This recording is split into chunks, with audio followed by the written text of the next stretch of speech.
Welcome to the Buds and Reality Show, the number one Liberty pod out of Detroit. I'm Sean Collins, the guy with a lot to say. And we had got Sean Kennedy in the house from American Liberty Caucus, the chair of that movement. What is going on, brother? Hey, Sean, man, thanks for having me. I appreciate it. Dude, I'm glad to have you. I've been wanting to do this for a while now. And it was one of those things where, I just had, people booked up and stuff like that.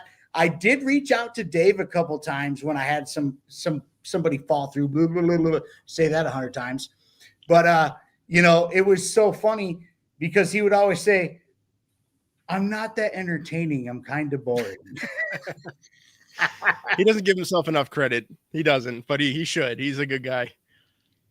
We've been looking to get on too. We want to reach out. We like the show. We're fans of the show. So we appreciate the opportunity to come on and chat about all things libertarian and whatever else we got. I absolutely love it. I actually really dig what you guys are doing. You guys kind of have a grasp on the libertarianism as a movement and stuff like that. And you're not afraid to hurt feelings, which is amazing, because sometimes you just have to do that. And I don't mean that in a mean way whatsoever. Like, that's not what I'm trying to do.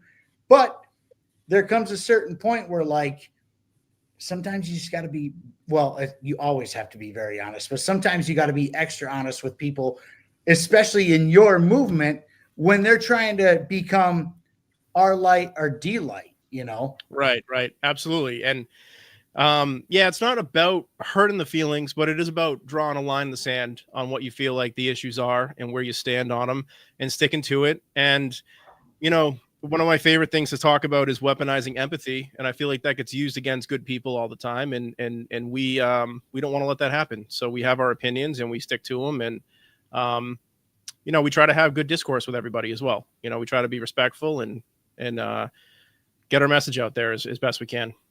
Civil discourse is beyond important when it comes to all this stuff. And so many are afraid of it, so many cling on to their beliefs, whether they are part of the movement or not, or their particular politician or whatever it may be. And it kind of seems silly because, at the end of the day, liberty is a very black and white thing. There's no gray area. Sure. You're either for it or you're against it. And that's what we see with, like the Republican Party in general. We already know that the Democrats are not pro-liberty. We know that very much. But the Republican Party loves to campaign like libertarians and then turn around and govern like Democrats. And it's absolutely gross. And so when you start to see like libertarians really grab onto a certain Republican, you're kind of like, they probably have some good stances and stuff like that, but are they real? Are they not real? Like, are they serious? And we're really starting to see that showcased within the Trump movement, quote unquote. And I'm sure I'm going to get my balls busted for this show. I guarantee it, because we're probably going to cut into that big time. But let's get in the chat real quick. Chris, almost it faster. Chris, I suck at getting the beginning going. You know that, dude. And Amity, it's the Sean and Sean show. She's been saying that all day. Amity, we love you. Yeah, thanks, Amity. Love you. Thank you. You are awesome. Thank you for being here always. She is a great supporter of not only the show, but like liberty in general. She has really like been at the forefront, especially lately. Her account on X has blown up. Oh, it's been blowing up. She's been doing great. She's got great feedback and great rapport with a lot of her followers. And we need more of that. We need more good people making strides, growing in popularity, and, bringing more people in, which is kind of what we're also doing as well. So, and I totally agree with you on the rhinos, and they run on campaign promises, a small government and less taxes, and then they vote in line with the Democrats anyways. We've seen it over and over and over again, but they love to sound like libertarians on economics all the time and on government regulation all the time. And then they get in and they don't do what they said they're going to do. So, Carol Roth had made a tweet earlier today about something about the Fed, blowing up interest rates or leaving them down in one way or another. It's not going to be a good situation. And I kind of was like, I commented on that, and I was like, Jerome Powell, the United States cannot sustain this kind of spending. And then below that, I was like, also Jerome Powell, we are going to print money into oblivion if you need it. You know what I'm saying? It's kind of a insane type of like who does what and who's who and what's what. I'm so sick of it, to be quite honest with you, because they all play for the same team. They're going to print money into oblivion. They're going to do what they're going to do. And we just sit here going, hey, man, is this a good idea? Is this a bad idea? And they don't want to hear us. No, well, they don't want to. Most people don't really understand and can't grasp what's going on because they weren't educated on it, which is a huge problem in America. No one knows how this money gets printed. No one knows that it's not really backed by a whole lot. No one really knows what's going on, and they're not educated on it. So for libertarians, that's a huge issue for us. Is educating people on what is the Fed. It's not owned by the government. It's a separate agency. It is printing unlimited money. And these Republicans get voted in is to stop, spending and increasing the debt. And ultimately, the only thing, the best thing they could do is just to stop spending more than we bring in for like a few years. And we are way out of control now. What are we, 35, 36 trillion, or we're 36, almost 37? 36 and counting. Right. So we need to stop spending. That's what we need to do. So if your goal isn't to stop spending, you don't belong there, because eventually what's going to happen is all of us that don't make, a couple million a year, we're going to get priced out of just existing in the country because we're going to be poor and we can't buy food. And then, the government takes more control that way. Like there's a lot of avenues they're going to move in, but one of them is the hidden tax of inflation. They're going to absolutely move in and take our money. And they're doing it now. We've seen it, and they haven't stopped and turned this around yet. So it's tough. Like, we got a lot of work to do.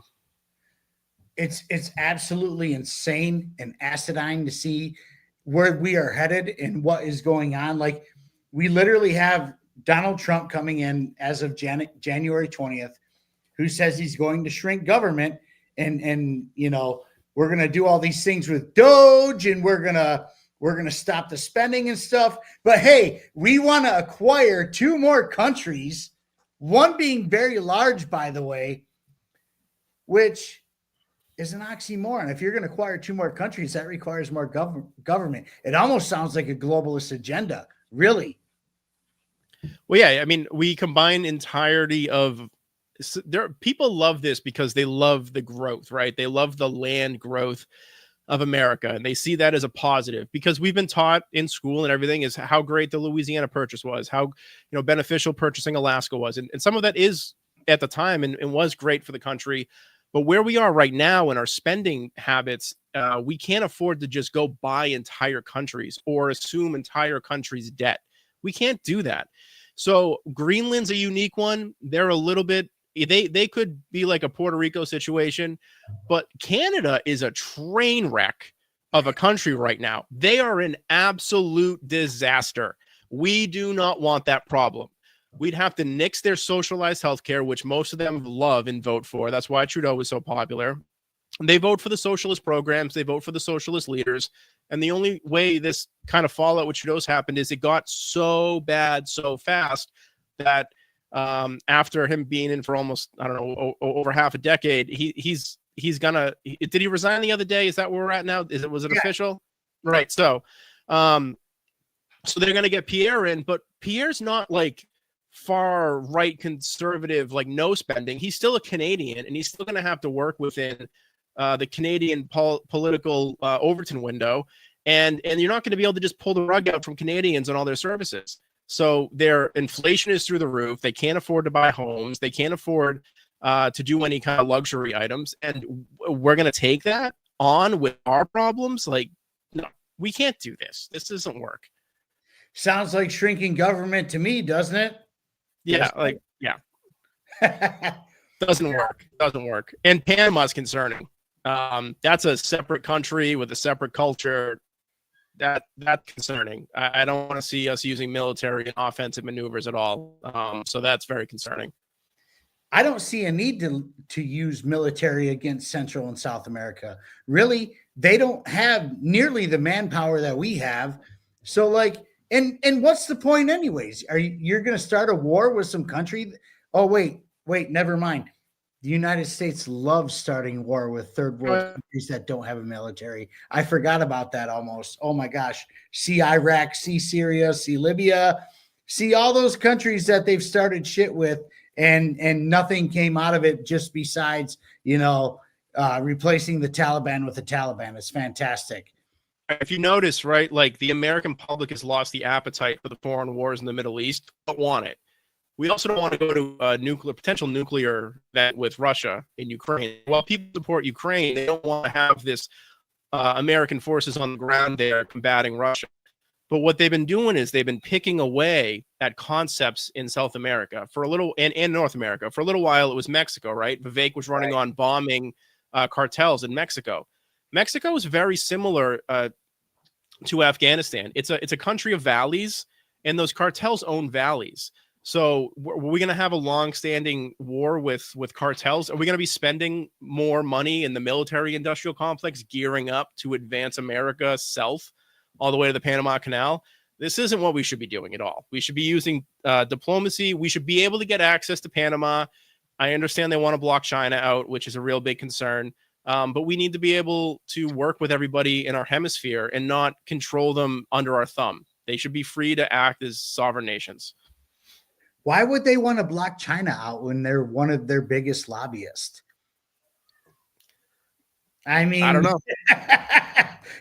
A lot of people are focused on AIPAC and Israel and stuff like that. But China is actually a very huge lobbyist who funds both sides of our government that nobody talks about. But I digress. We don't have enough time to get into all that stuff, but we got drop the mask. Do you think Ron Paul is secretly disappointed with Rand Paul? Yes, I do.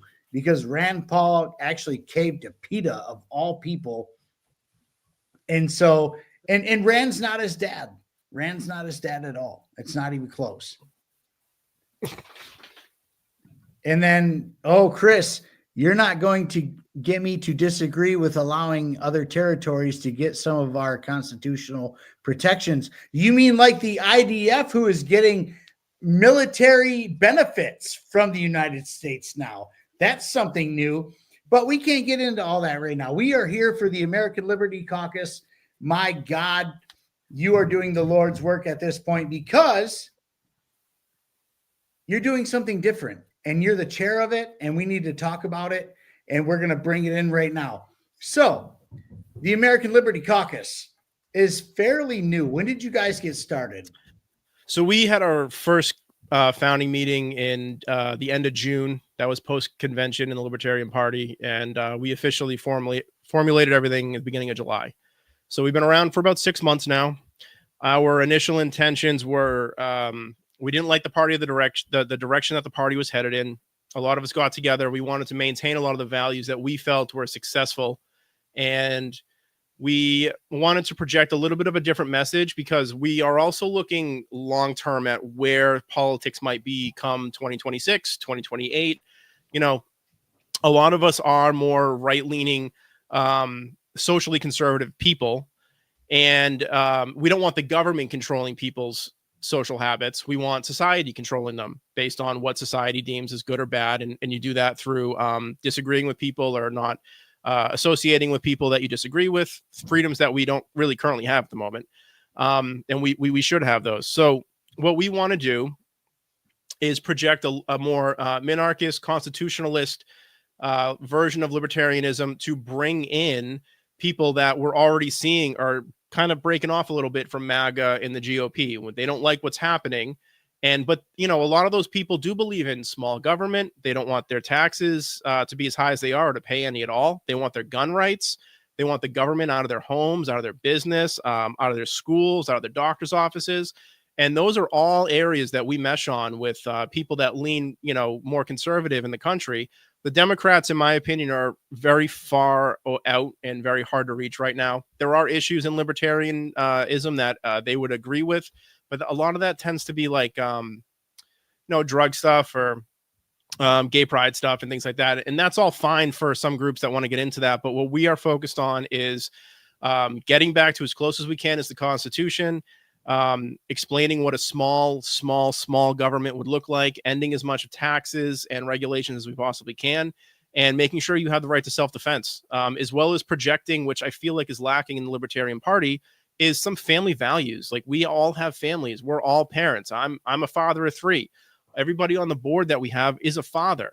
Most of the people we talk to, they are in our age range. They are in their 30s to early 40s. They grew up seeing Ron Paul, and now we all have families. So we think that's important, and we want to protect our kids. And we don't like a lot of this Democrat socialism, Marxism that is being pushed on our families and by the government, or being propped up by the government. And we're looking to kind of attack a few areas and draw people in. I love that so very much, and we're gonna get into some of this stuff right now. But like real quick, like Chris said, no, I mean allowing Canadian provinces, Mexican states, the country of Greenland to voluntarily join the union. I don't think the fact that they're in a crappy place is relevant. You're not far off from that. So but I don't disagree. I can give you like 30 seconds on that. Yeah. I don't disagree. So a lot of libertarians are pro-succession for obvious reasons. They think that the government shouldn't be able to control your involvement or keep you from leaving. But you also have to allow people to come in if it's a mutual agreed upon contract, basically. So if, say, we were to take Greenland might be a net positive for the US based on what they have for resources. But with our current welfare system, we cannot absorb Mexico. Their standard of living is too low. Their pay is too low, and it would make everything so much worse for every American that is not a one-to-one with Mexico. That doesn't benefit the United States. So, succession is absolutely something we agree with and stand for, and we don't believe that the government should be able to trap you in. But at the same time, if someone's meeting you and it's mutually beneficial, and they want to experience the same level of freedom that you have, then we should be open to that concept.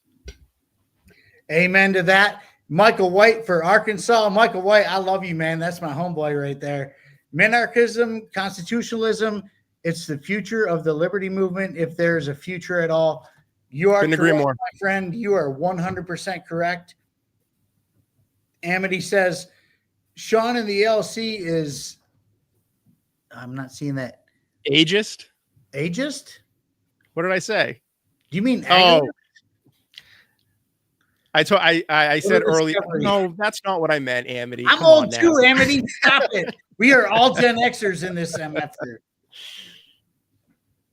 A lot of us grew up on we have to look at the progression of kind of where a lot of libertarians came from, right? And a lot of people, not everybody, but a lot of people did have a period of atheism, or they didn't have families, so their value systems change. But as everybody gets older, your outlook on life changes, your look on time changes, your planning for the future changes. So why not capture that? Because that's what we're all experiencing right now, and we should take advantage of it. We shouldn't be leading with stuff that is going to only bring in someone who's 20. We need them, absolutely need them. But the bulk of the people that really fell for Ron Paul and fell in love with his concepts and ideas and were opened up to ideas from him, they are going to be older millennials into Gen X. Yes. So that's what we're looking at. And guess who was the ones who brought the "End the Fed" chant into fruition? University of Michigan kids. Oh, was it? It was. I read the story on that. Yeah. Yeah, he wrote about that in End the Fed. Like he talks about it or whatever. But it just took on a life of its own. Yes. And that started here in Michigan. Believe it or not, in Michigan, one of the most communist states in the United States at this point, it started here. Now, let me pick your brain for a minute. So you're a new caucus. What made you decide that, hey, we need to bring in a new caucus when there's already 900 caucuses under the Sure. libertarian There's a lot. umbrella. Honestly, like, There's a lot. where was your mind? Like, where did this start? How did it go? So when I was introduced to, okay, I'll back up a little bit for me personally, because it does kind of come a little bit from my experience here in Massachusetts. So I've always leaned more libertarian on many issues. I don't think the government should be involved in any of our personal life, over-regulating. Massachusetts is awful when it comes to this stuff. The Libertarian Party in Massachusetts was like Democrat light, and they projected as such. So I wasn't involved at all. I had come across some spaces and some more literature, and I got involved in Joshua Smith's presidential campaign. And from being involved in that, a lot of the people that were coming into his campaign were in other caucuses previously. So they were either disenfranchised or they just didn't support the candidate that was in the other caucus. The other caucus was supporting. And there's other caucuses that I disagree with fundamentally, like some of the stuff with the CLC I disagree with. I think the radicals are, I kind of can go into this a little bit too, but I think the radicals are unnecessary, because I think you need to maintain some more purist views for people to look at and go, oh, that's where this goes, or that's where this leads, or these are different ideas. But what I noticed was the MC was kicking a lot of people out, or people were leaving because they weren't happy. And I was never in a caucus prior to this. But a lot of the people that had come over, I had lots of discussions for hours with a lot of people that were supportive of Josh or just disenfranchised in general in the party.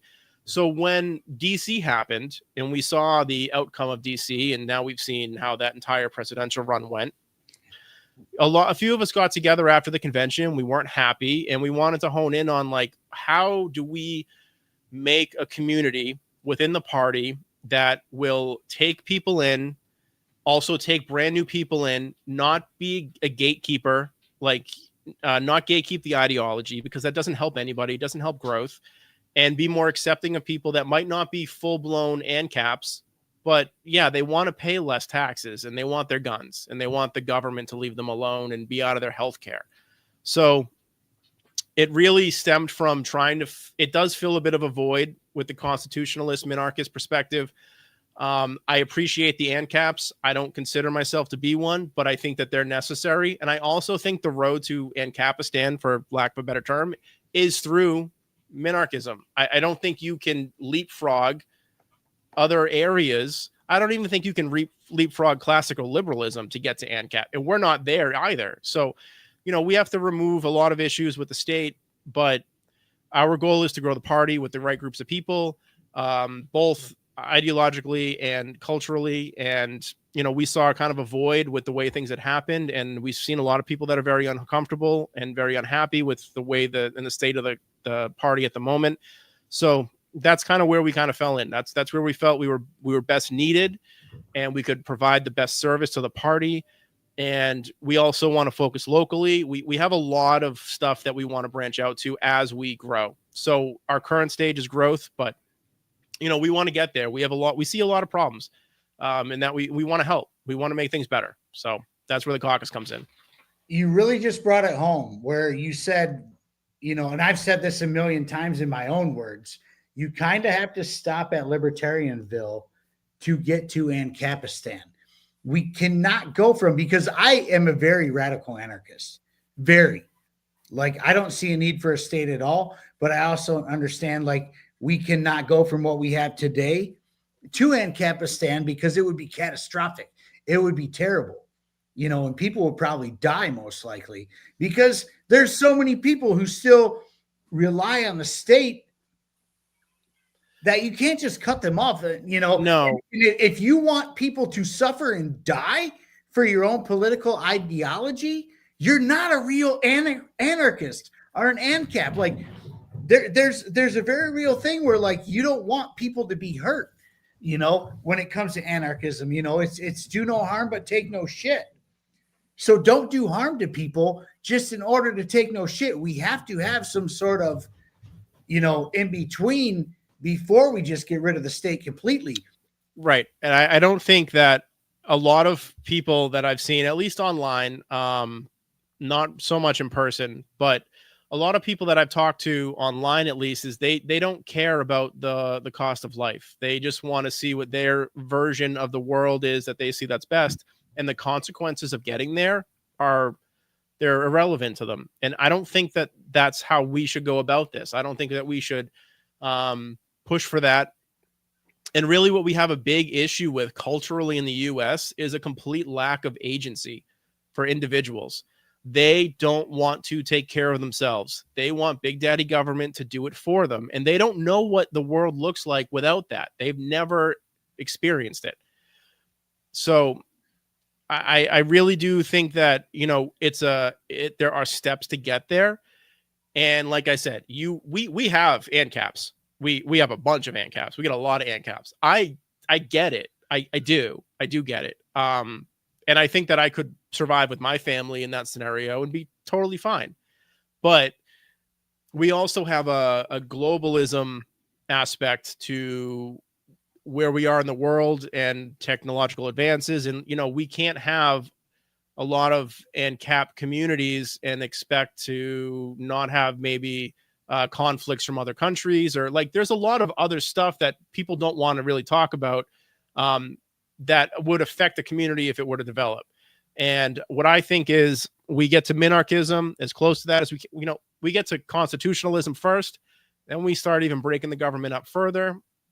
And we are unfortunately, with the way the world is going to need a defensive force of some capacity. We're just going to, because other people don't believe like we do.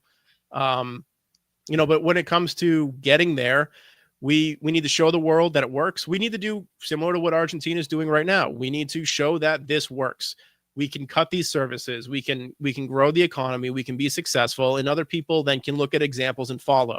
So if we're talking about globalism, as in like kind of what was mentioned already with North America combining, and how that might not really benefit the U.S. to take on these other groups. Well, if a version of libertarianism works from the U.S., we've already exported democracy globally. We've already done that. Why couldn't we also do it again with libertarianism? We export American culture and people love it. We've exported our democratic process and people love it. Why couldn't we also export the freedom that libertarians believe in, that level of it, to other countries as well? I think it's totally doable, but we got to start at the ground up. We got to build ourselves up and start making changes locally to start with. And I'm glad you brought up local, because that's where my heart is. That is where my brain is. That's where my whole belief in the libertarian or, liberty movement per se is at this point, because we are not going to fix the federal government. It's impossible. It's not going to happen. I don't know what to tell folks. There's too much money. There's too much power. There's too much lobbyists. There's too much, whether it be, the military industrial complex, APAC, defense contractors, whatever it may be. There's just too much money and power involved. So why not go for a local standpoint, get yourself nullified from the state? Because that's where we win. This is where we, the people, actually win, is through nullification, But oh my God, Chris, I've been involved for over 30 years and I've never been a part of the caucus. That being said, any method of peacefully growing the movement is always welcome. Amen to that. Michael White. And let's be honest, when we actually get to minarchism, there likely would be no anarchists, because the state would be so insanely minimal, you'd barely notice it. In a libertarian society, the anarchists could do whatever they wanted as long as they weren't violating the NAP. Yep. It's kind of a, a perfect scenario at that point. But you guys also, well, at least from Dave, I love Dave so much. We've talked about him off the camera and stuff like that. Dave is awesome. He's a big part of the caucus and whatever, but he's very much still interested in the national. Dave's our secretary. Dave's our secretary in the caucus. He's an officer in the caucus. And he's still very much, he says we got to get a message out there, and then it'll trickle down to local, to where myself personally, I'm like, I don't think libertarians should be running anybody nationally at all. It's a waste of time and resources because they can't compete with the big dogs. It's impossible. They don't have the funding for it. They don't have the funding for it. I would veer a little bit off to say that I think it's beneficial with the right contacts. What we've seen is a massive media shift when it comes to podcasting. You can jump over the legacy media groups, but you need the contacts and you need the people who run these podcasts and have the reach to millions of viewers to have you on. And which means also your belief system to be invited on these podcasts is going to have to be similar to those podcast hosts. And a lot of them do have libertarian leaning beliefs on a lot of issues. It should not be a stretch for us to do this. But to assume that we're going to compete realistically, I would agree with you. We're not going to suddenly win the presidency. We don't have a strong enough base. No one really knows what we are because we barely own the word libertarian. There's all kinds of interpretations for what that is based on state to state and individual interactions with people that claim to be libertarians. And all, libertarian is an umbrella term, and that's really difficult for people that don't care to know to understand what it is. So I think local level is the way to go. It affects your family the most. It affects your day-to-day life the most. And whether it's, at a minimum, making sure your government just walks a straight line and doesn't deviate into weird culture stuff or blow your money locally, that could be a win. But if you can get multiple libertarians in some county seats and some town seats, that's what we should be looking to do. But we need focus. We need focus. I know the Libertarian Party loves to have 50 individual groups as affiliates behaving in their own way. And I don't think they should be micromanaged by the National Party, but I think they should be appropriately supported by the National Party. And that isn't really something that's happening. We need a lot of back end help on the affiliate side to get that stuff in order. We need people that know how to do it, people that can strategize. This is politics. This isn't a purity contest. We need to use strategy to win. We need to highlight places. We need to build a minor league team of libertarians who can speak on podcasts, go out to public events, and present well. That's what we need. So we should be focusing on that the most. And then whoever we have up there as our nominee nationally, they need to be a person who can get on the right podcast to access the right audiences. That's what we need. Now, I'm glad you brought that up, because at a national level, and look, I actually like Chase Oliver as a person. He's a cool dude. I've met Chase. I've shaken more than once. I don't have anything bad to say about the guy personally. Like, he was cordial. We shook hands. We chatted outside an event one night for about an hour with a group of people. Like, I don't have a problem with Chase. I don't. But so that being said, there's a certain part of his campaign which totally turned off the Libertarian Party, myself included. I really like Chase Oliver. I think he's a nice guy. I've met him in person. He's been on my show a couple times, but there was a certain part of his platform where, puberty blockers were a thing. Yeah. And now libertarians can take this with a grain of salt or take it however they want, but the fact of the matter is you're still trying to be a state entity. Libertarians are not anarchists, okay? There might be anarchists in the party, but they're not anarchists. So when they say the state shouldn't just be involved or anything like that, and it's none of the state's business, well, if you're going to have a state, the state's job is actually to protect your rights and protect your borders and protect the ones who can't protect themselves. Correct. Which would include children. 100%. 100%. Which would include children. That is why I take that view and why I do not take to throw the government away, because I don't think it's totally realistic. But your definition of that is 100% what we are on board with, and what we have had those battles with people, at least online. you have to. So culture is important, right? Culture is important. Yeah. Culture in a country is important. Your next generation of humans is important. So if you do not protect children appropriately, you will have less of them, or you will have dysfunctional adults. And Yes. there are people who just believe that that's a consequence of the freedom of no government.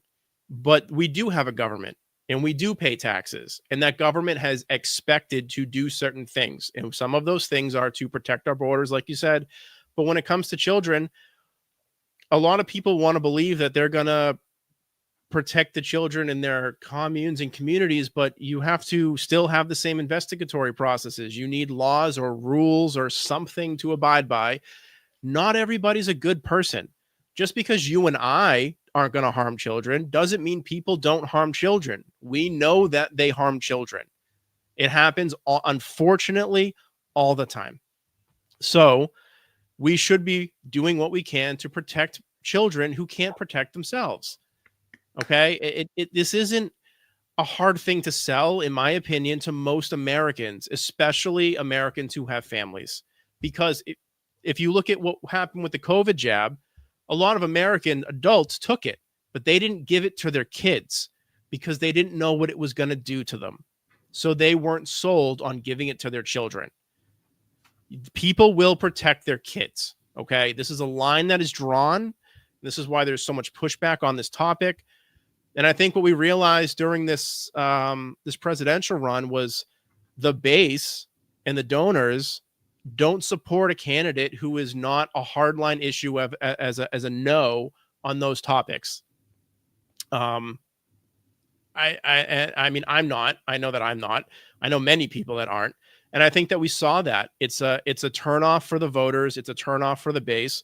So going into, the next round of this, they need to know that the base won't support that, and we have to come to terms with, there are a lot of people who have single issue voter items, and that's one. That is a big one for people. And if you cross the line on that, for some people, they're not going to support you no matter what else you say, because they won't get behind it. Because it's hard to look at your kids and know that you voted against something that could come back and hurt them or take them away from you, or we could have a snowball effect, and before you know it, your kid's wrapped up in something you had no knowledge of, and you've lost control of your kids. And the state takes control because what they're saying is doing these things is in your child's best interest.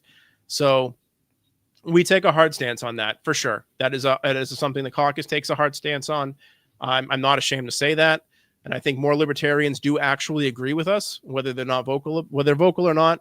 But I also think that it showed as well. I do think it showed. So I know that we're in agreement because we've had back and forth as well with this. Yes. Well, one of the things I did during the election cycle was, I took a poll, and, 1,200 people, which was a lot for me because I only have 3,600 followers or something like that. And I appreciate all you guys. I love you guys so much. Can I please have 3,600 more? Elon Musk doesn't like me, so he puts me at the dungeon of the algorithm. So please like, share, and subscribe to Buds and Reality, not and Buds in Reality. Letter N, like B and R. Please like, share, and subscribe. But anyways, I'm going to ask you something else, which is a very hardline thing within libertarians, but these things need to be addressed because the Libertarian Party itself tiptoes around it way too much, just like the transit kids thing, and my girl Amity, I love you so much, babe. You are awesome. But she is on point when the non-aggression principle extends from the womb to the tomb, and I know a lot of people will get upset about that or whatever, but you're still at the end of the day, you're protecting people who can't protect themselves at that point. And as a Christian, I'm a God-fearing man. I love Jesus Christ with all my heart. And, I believe that, life starts at conception. And that's just what it is. Now, because I rock a dick and nuts between my legs, I kind of try to stay out of it. But at the end of the day, as a political party and as a movement, if you want to be taken seriously, you have to have a hard stance on this. Now, I'm not saying like you should just outlaw abortions altogether. There's life of the mother, there's rape, incest like that. Like, I understand that stuff. Like, I'm a pro-life guy with exceptions, personally. But like, where as a caucus do you guys stand? Because that's one thing that, or one other thing that the Libertarian Party decides to be willy-nilly about. Right. So I would agree with you when it comes to, if we're going to go by the non-aggression principle, that should also protect infants in the womb. They are humans. They should be protected as well. So where the caucus stands on it, and this was a highly debated topic in the caucus. At one point, Amity was involved in some of that discussion as well. So where we landed on it after actually like a couple of months, because you're right, it's a huge topic in the libertarian sphere, and we landed on in scenarios where the life of the mother is at risk. That should be an exception, because now we're choosing who should be alive and who shouldn't. So the life of the mother should be taken into consideration, absolutely. And outside of that, we believe that it's morally wrong to have abortions, especially convenience abortions, which the majority of them are. And we also, this is a general libertarian point as well, is we want to end taxes that are paid towards abortion care as well. That's where we landed on that topic. There are some other interesting concepts out there as well that have been floated out there, but I don't think the medical technology is there yet on some of those concepts. We just had a super interesting conversation about it in the caucus for like a couple months, honestly, because we didn't have one right away. A lot of them are pretty easy. A lot of libertarian ideas, especially, they're laid out well in the text, and people read them, but we landed on it's morally wrong, and it's okay to say that.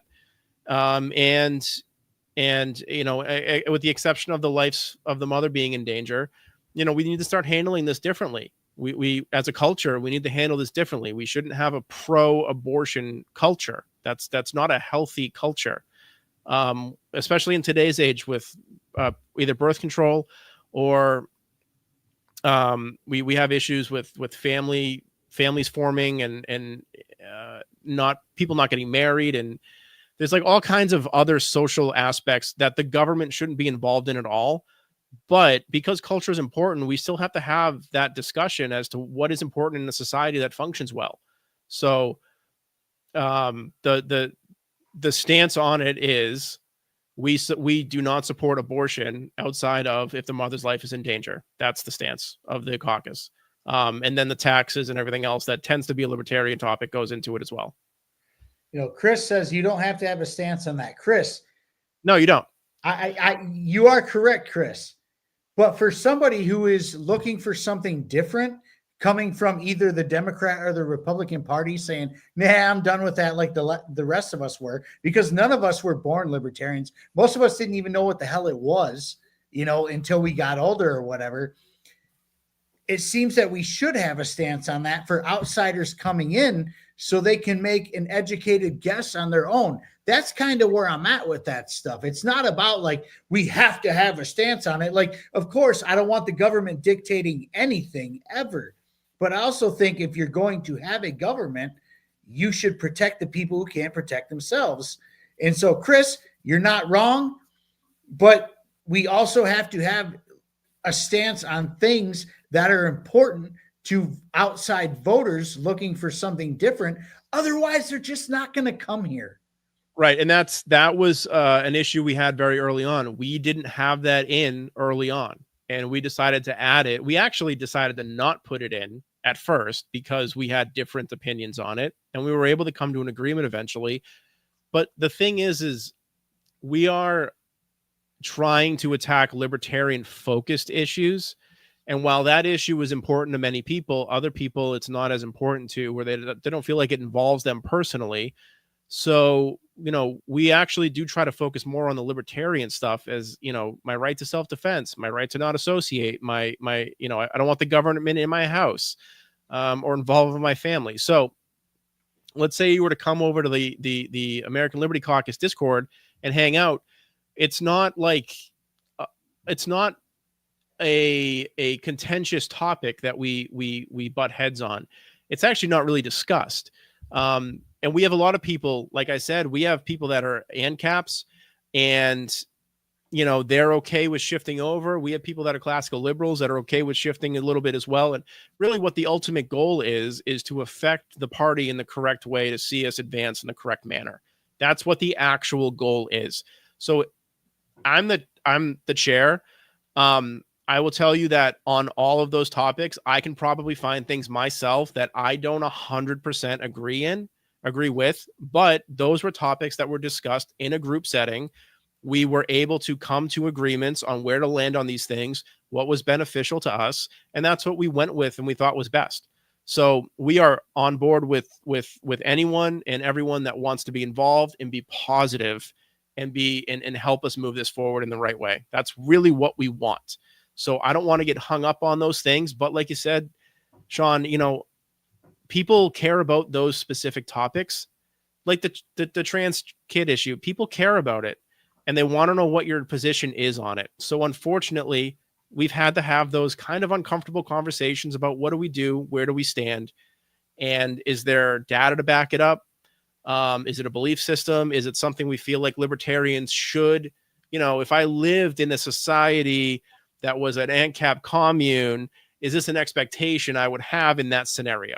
Right? Like that's discussions we've had. And so it is very important that we have at least an opinion on the topics at hand.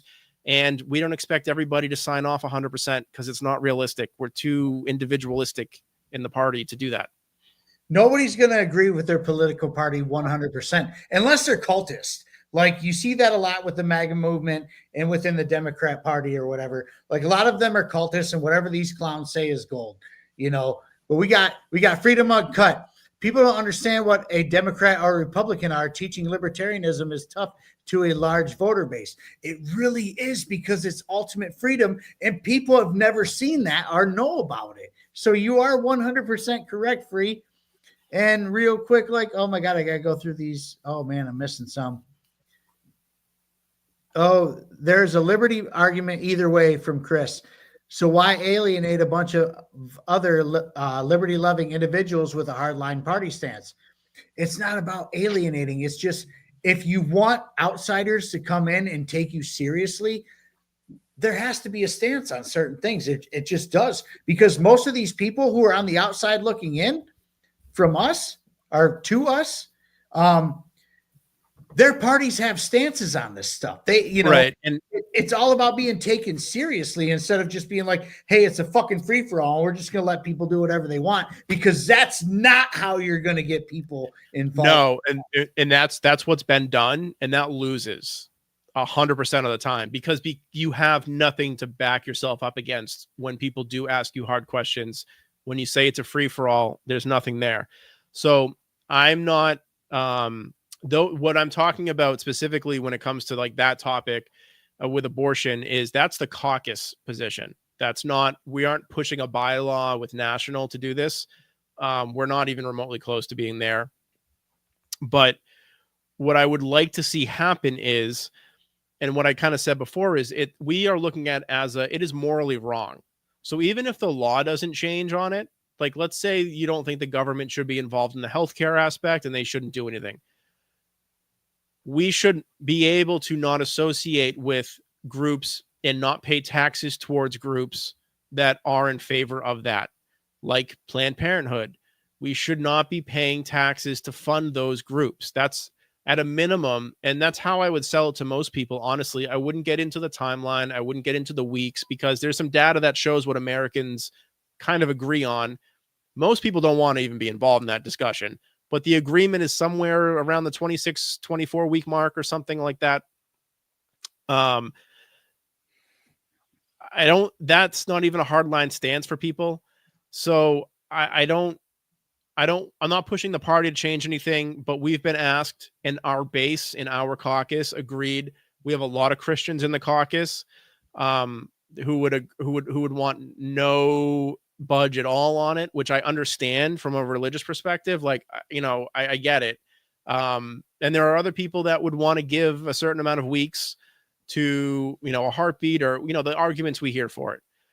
where we are now on the issue is something we have agreed on. We did hold a vote on at a meeting, and that's the way that we've conducted ourselves so far. Is we bring it to the table, we discuss it, we vote on it. If it's not a real clear cut yes, we'll table it, discuss it for another month, bring it back up. It's not. I'm the chair, but everything we've really done platform wise and a lot of our issues are brought to the group as much as we possibly can, which honestly is way more work than running it top down. It is significantly more difficult to constantly run things by everybody, but I feel like that's the right thing to do. So that's the way we run it.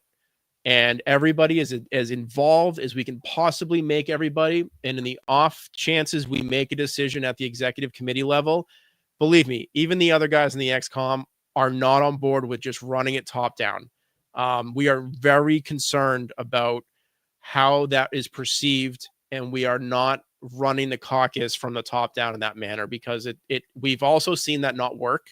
So we're not doing it that way. I love that. I love that you just said all that. That was absolutely what I wanted to hear from you. That was awesome. Now, drop the mask. Jason, I was just on a show with Jason last night, man. We did a roundtable on Mark Full's show. It was pretty awesome. What's up, my dude? He says, how do y'all feel about the National Party lately? This is a loaded question, by the way. Yeah, where do you want to start?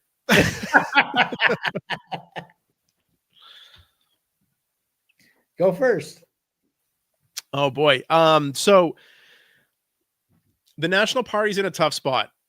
They've done some things, they've made some decisions that have turned off a lot of donors, a lot of voters, and I do feel like there are going to be some long-term repercussions for some of those decisions. They do affect the short term. It seems to be a positive, at least financial gain, but long term, we're seeing some issues that are going to arise. So what I find troubling, and kind of what I had mentioned before, is the lack of help for the affiliates and the lack of background support for being successful state affiliates is lacking, and that needs to be improved. I am on board with some of the things that Angela has tried to do when it comes to getting some level of influence to an extent. So like the issue of freeing Ross, trying to get a libertarian in the cabinet, those are notable things that she's pushed for. And I don't think any of us disagree with those those. I don't think anyone disagrees. Now, the implementation of those things, the way that we've gone about it, I do have an issue with. I think that the Libertarian Party generally has an issue with accountability, and we have an issue with people not taking accountability and saying, I was wrong, I was incorrect, what I wanted to do didn't work, and here's what we're going to do next. Instead, what we've seen, especially with, say, the Libertarian in the cabinet issue, if I told you I thought RFK was a libertarian, you'd laugh at that, because I don't think either of us agree that that's the case, right? So then you get into the definition, right? What is that? I love the Highlander reference where there can only be one true libertarian, and generally that's the person asking the question of, or making the statement, you're not libertarian.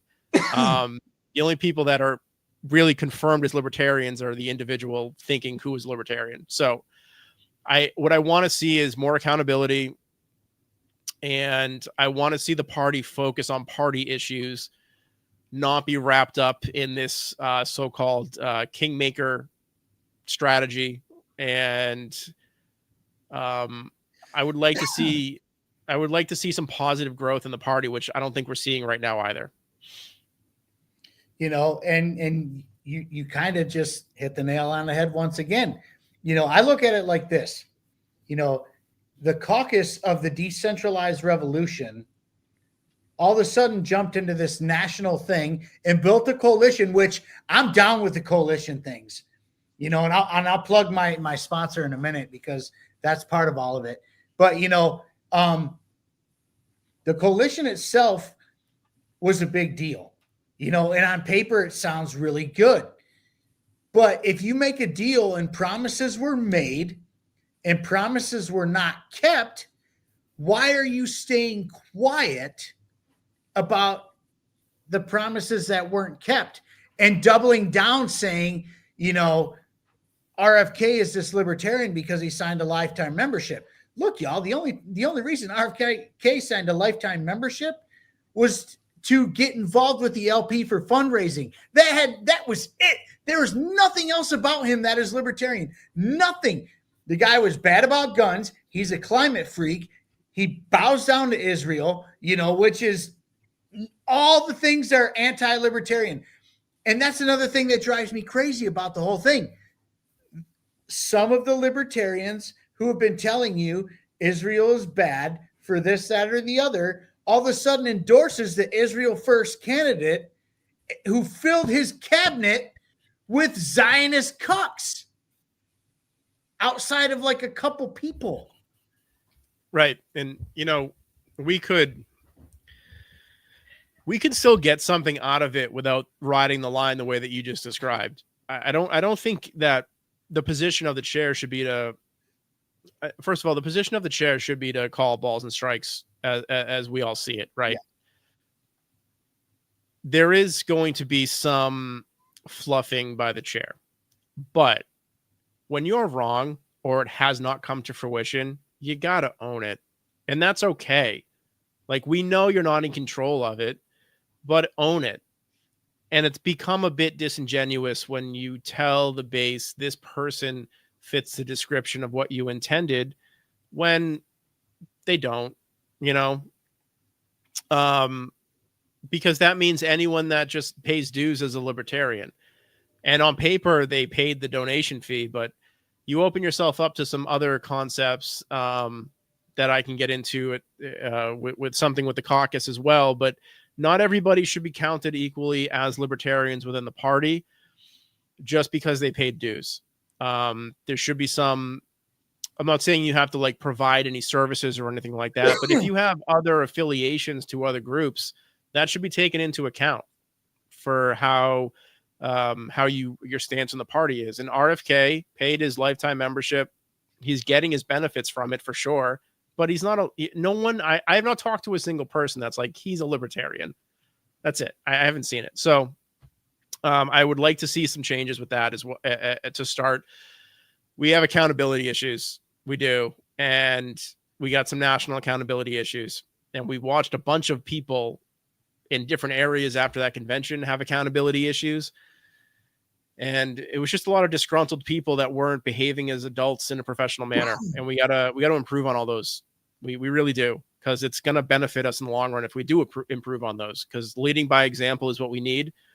That's how you're successful. And we need people that are going to do that. You are correct 100%. Amity says the National Party has sent a representative to the state SCC meetings to represent comprehensive plan to help run local candidates. There is some support there. We are taking advantage of this in VA. I like that. I do like that.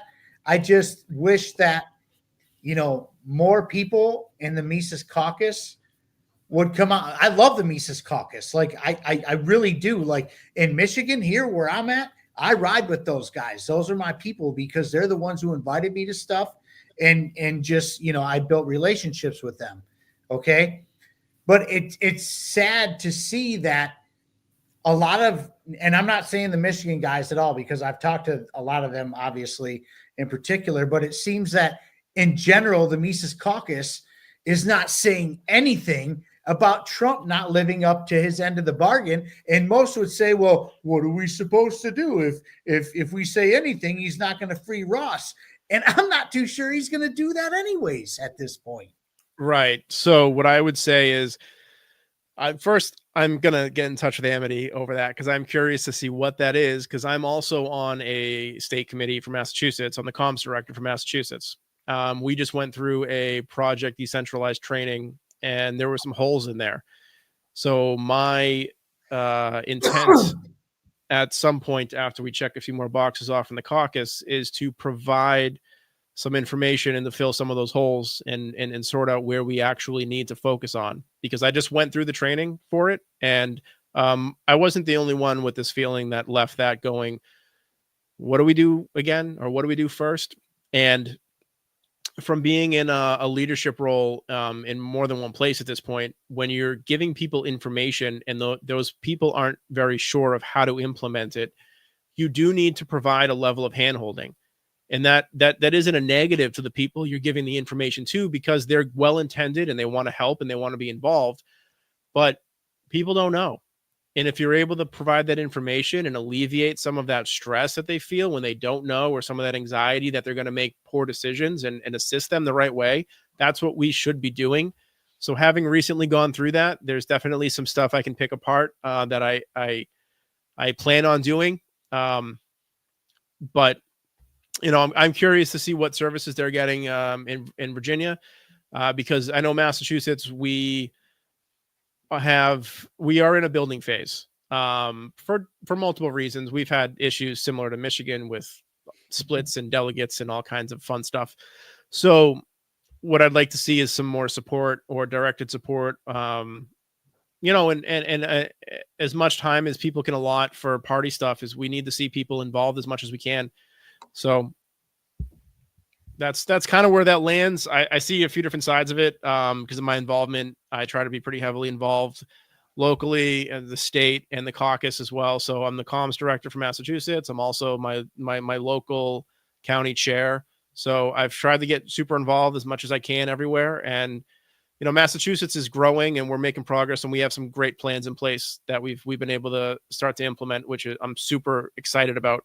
But I want to make sure other states are doing the same. And we're not all on the same level. Some states are doing really great and other states are non-existent. So how do we bring everybody as much as we can to doing like really great things in their states with as much support as we possibly can? I love it. And speaking of local stuff, real quick, I got to plug the sponsor, man, Township Liberation. You can find them on X at Town Liberation, at Town Liberation, at Town Liberation. I'll keep saying it. Or you can just follow the man himself, Mike Decentralized, 2 Free Mike, at 2 Free Mike. But Mike happened to write a book about local nullification called The Revival of Common Sense, which is a 76-page read. You could probably do it in a day, break it up into 2 if you want, if you're not too busy, or whatever you need to do. But this is a breakdown of how to achieve local nullification. And Mike also does, or Township Liberation, I should say, also does X Spaces on Tuesdays, noon Pacific, 3 Eastern. And he also does Thursday nights with Freedom Uncut, who actually commented on here tonight. They do Thursday night at 8 Eastern, 5 Pacific. I know there's other people in other areas who listen from other time zones. I can't figure all that out for you. I gave you Pacific, I gave you Eastern. It's awesome. But these are great folks. And this is like, he's doing the Lord's work. Honestly, he's a man of God, and he's also doing the Lord's work in speaking of nullification, decentralization. You got to give him a follow. You got to, the book is on Amazon. You can get it, man. And I believe it's on Kindle too. So get it, buy it, follow amazing people. But anyways. No, Mike's great. I've been in spaces with Mike. I'm glad he supports your show. He's super open to discussing all kinds of topics. I would highly, I would tell people to go into those spaces with an open mind. You're going to get perspectives from all over the world because interesting people from other countries join his spaces, and it's a cool spot to hang out in for an hour or so. So definitely go check out Mike Decentralized Spaces on X. It's a good time. I get along with him pretty well. He knows who we are. So I'm hoping to jump in a chat with him maybe at some point and hash out some topics. So he's a good dude. Shit, I'll have all y'all on, man. We could all just do the thing on here, and it'll be awesome. And actually, Mike speaks very, very, very highly of you guys. He was talking about you guys, like no bullshit, man. Mike was talking about you guys when you might have had like 10 or 15 followers on X. I swear to God. I jumped in his spaces pretty early. We had a small account that we've been building for 6 months or so now, and I jumped in early, and we had a great conversation, and that's what we need. We need that. We have too many people that just are disagreeing to disagree, and that's not what he's doing. He's trying to grow things and boost accounts and develop communities, and That's what we need more of. So I appreciate him saying those great things about us, but I would totally say he's a great guy to be doing that, and he's doing great things, and definitely go check him out for sure. He's doing awesome. Man, like that's even a better plug, Mike. I hope you get all the book sales and all the followers. You know, that was like a double whammy. But my dude, there's one more big one that we have to discuss, because like outside of these three things, I feel like libertarians are fairly like in agreement, you know. But this one's the border. This is a big, big, big rift between the LP, because there are open borders LP members, and there are people who think we should have, you know, not necessarily closed borders, but some sort of checkpoint and stuff like that. You know, like, where are you guys when it comes to that? Because that's another thing that, you know, new people coming in are going to look at, because it's been thrown in their head so much that it's so important to have a stance on that. Absolutely. So we take what I would describe as an American first position on the border. So we need to be doing what's best for our country, because we do have a country that exists, and we pay taxes to that country, and the government should be protecting its citizens. So what our position is if people want to come in and work, that's great. We are not for wide open movement of people. We're not for that. The reason for this position is, to go off into a few spaces, is one, we have an awful welfare state. We cannot support the people that want to come here from countries with terrible living standards to come to the US and be handed better living standards on the backs of Americans who are here and have established themselves. You know, my state, to take one example, in Massachusetts, we're spending $1 billion this year to house immigrants. They cost $10,000 a month per family.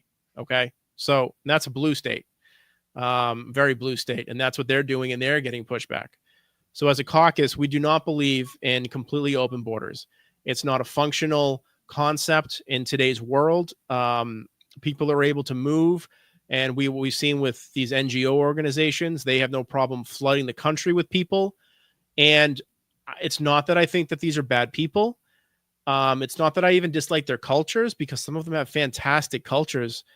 But we need to bring and let people into the country who believe in American value systems, that understand what we view freedom as opposed to having a wide open border, allowing whoever they want to come in here. And then if they don't have the same concepts of freedom that we do, you know, why are we fighting a larger uphill battle for libertarianism if those people want socialism, like where they came from, or they want government programs, or they don't understand the encompassing concepts of these and how they mesh together, or why their countries are failing and why their standards of living are so low. So we don't take a closed border position either. Okay, we need immigration. We should be attracting the best of the best to get into this country. That's how we maintain high standards of living and technological advancements and strong business practices here. And we should let people come in legally through ports of entry, but we should not have this asylum system that we have right now. I think people should take asylum in the next closest country to them, which is a law in most places. But for some reason, we don't do that anymore. And we need to also hold Mexico accountable a little bit for the way that they're handling this, because they're just a pass-through for a lot of these people. So we need to deal with our issues first. That would be the primary one, being welfare. Okay. That's why they're coming here. And then the others are, you know, are they invested in this country or not? Is all their money going into a local community business? Are they buying locally? Are they investing themselves or are they here to as an opportunity to send money home because they're poor in their own country? I don't blame them for doing those things. I don't dislike those people. I have family, extended family that are immigrants here, that got green cards, got married, and they're wonderful people. But find me a person who went through the process who's okay with coming here illegally. They're hard to find. Anyone that came here the right way is not happy about what's happening right now. They're not. So our position is ports of entry, and the government's job is to protect the citizens. You know, libertarians don't like to think about some of these outside circumstances, but I'm not going to get into like H-1Bs and stuff. I know that's been a hot topic. We don't have a complete agreement on that in the caucus on how we'd handle it. But take a country like China, who has, a billion people or so. I don't even know what their exact number is at this point. But, if you want to flood another country, invasions aren't just by military. You can invade countries by just overwhelming them with people. And when you have bodies as capital, and you can send them to a place to take it over by just existing, that's an invasion. So, we're very comfortable in this country and our standard of living, but we need to accept the realities of the way the world has always worked and not be in our Western bubble of no one's going to hurt us or do us wrong. If you gave China the ability to drop 50 million people into our country over the course of 3 years because you open the borders up, they're going to do it because they want your land. They don't abide by the NAP. They don't abide by freedom. They want what they want, and they want to grow and expand. So, we can't ignore that other people have ulterior motives. It's not a smart move. We should be giving examples of freedom and liberty and sending that out. But we shouldn't be hurting ourselves by opening our borders up and allowing anyone and everyone to come in completely unchecked and expect that to go well and expect that as libertarians to grow the party. And there was a comment about, people don't know who Republicans and Democrats even are. Good luck explaining libertarianism to someone who is here, doesn't speak the language, is essentially becoming like an indentured servant to somebody or making below, living wages, and they're struggling to feed themselves and their family. They don't care what libertarianism is. They don't. They want welfare. They want handouts. They want what's going to personally help them, because that's what people tend to vote for, is what helps them as an individual or their families. So I don't think we should work against ourselves. And to kind of wrap this up, put a bow on it, we're not open borders. We're not closed borders. We're for sensible border practices that benefit the country as a whole. And it's the government's job to protect those borders because we pay taxes to them, unfortunately. And that's what we've said is their position and their job. Nice. I dig it, man. But we've been at about an hour and 15 at this point. I don't want to keep you too long on a Friday night. I really appreciate your time, dude. This was way cool. Yeah, Thank you for having me on. We appreciate it. We've been looking forward to this. I know we got some people from the caucus in the chat. I really appreciate having us on, Sean. This has been a lot of fun for me. I'm glad we agree on a variety of topics. I think that's awesome. And we appreciate your support too. It's great. So thank you very much. Yeah, man.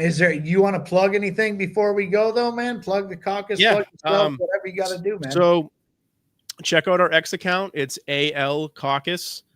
That's our handle. You can send us a DM. We'll send you a Discord invite if you want. We also have a website up. It's americanliberty.info. If you go there, you can read about some of our topic issues. You can fill out a form to join the caucus itself. We have a short questionnaire to get in there, and that gives you access in our Discord to additional channels in the Discord that are not public channels. So I would highly recommend you do that. You also get on our mailing list. We've started releasing articles on Substack. We've started releasing articles on X monthly.